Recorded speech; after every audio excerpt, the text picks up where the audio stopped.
तर हाय आयशपत मॅडम तुमच्या मोबाईलला केलं रे ते एक नंबरच काळ बंगर तोंड गोर पण दिसायला लागलं माझ्या मोबाईलला नाही एवढी कलर केवढीचा मोबाईल आहे माहित नाही माझा एवढा भारी मोबाईल असं काय फायदा नाही तर चला हाय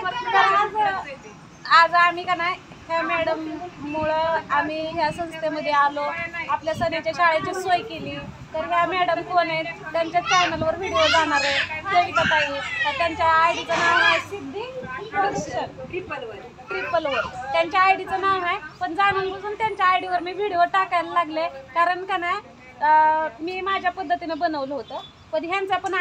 चॅनल कुठं तर दिसायला पाहिजे एवढं समाजकार्य करतात चांगलं एवढा आपला त्यांचा काही एक संबंध नसताना फक्त माणुसकीच्या नात्यानं त्यांना आमच्यावर एवढे उपकार केले तुम्हाला सांगते इथं आल्यानंतर आम्हाला शिक्षणाची परत राहायची खायची प्यायची दुनियाची पंचायत होते हातराय बांगराय सुद्धा नव्हतं त्यांना बोलवून घेतलं मग कुठे कपडे झाले हातराय बांगराय झालं मग नंतर त्यांना असं वाटायला लागलं की बाबा सोनीचं शिक्षणाचं वय आहे मग सोनीला शिक्षण भेटणं लय गरजेचं आहे पण नवीन ठिकाणावर सण्याचीच पंचायत झाली तर सोनीचं कुठं मांडायचं म्हणून त्यांना काय आम्हाला एवढ्या काही संस्थेत आणलं निर्मल संस्था संचलित राजलक्ष्मी वसतिगृह असं या संस्थेचं नाव आहे आणि त्या संस्थेमध्ये आल्यानंतर आम्ही ह्या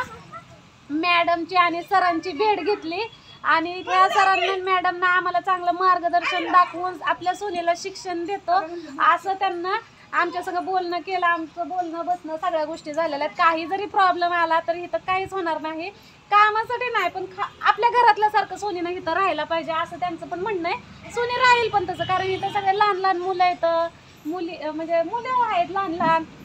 मुली आहेत त्या मोठ्या शाळेत जाते त्या शाळेत नाही येतात परत अजून लहान मुलांना एकमेकांना आधार देतात ही आणि सगळी कामं ह्या मॅडमच करतात बरं का सगळं काम करतात ही पण मुलगी या संस्थेतलीच आहे अजून बघा तिकडे ती छोटी आहे तिकडे पाण्याला चालली या बघा केवढीच आहे साडी आवरत बघा गोल गोल सोनाक्षी तर चला ह्यो व्हिडिओ का नाही इकडे ज्योती मॅडम आहे ज्योती मॅडमचा पण विषय सगळा एकदम फंटास्टिक झालेला आहे आता इथून यांची मर्जी यांना इथं राहायचंय कसं राहायचं कधीपासून राहायचंय ते त्यांच्यावर सोडून दिलं मी कारण मी तर यांना कवर बघणार सगळ्यांचं टेन्शन घेऊन डोक्याची माझ्या पाक मंडळी झालेले तर चला आपल्या मॅडमला थोडस बोला इकडनं धरा कॅमेरा सर्वांना नमस्कार माझ्या व्हिडिओमध्ये सर्वांचं स्वागत आहे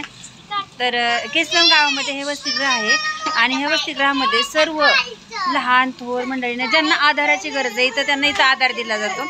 सगळ्यांना हा बोर्ड दिसावा म्हणून मी पुन्हा एकदा दाखवते बघा असं दाखवलं अशा पद्धतीने इथलं आहे तर जर कोणाला गरज लागली तर अवश्य इथं या मॅडम आणि सर सहकार्य करतील आता मुलांचा कालवा पण चाललेला आहे इथे लहान मुलं आहे ते लहान शाळेतून आलेली आहे ती त्यामुळे असं चाललेलं आहे पुढचं काय असेल त्यामुळे तुम्हाला कंटिन्यू दाखवू त्यासाठी थँक्यू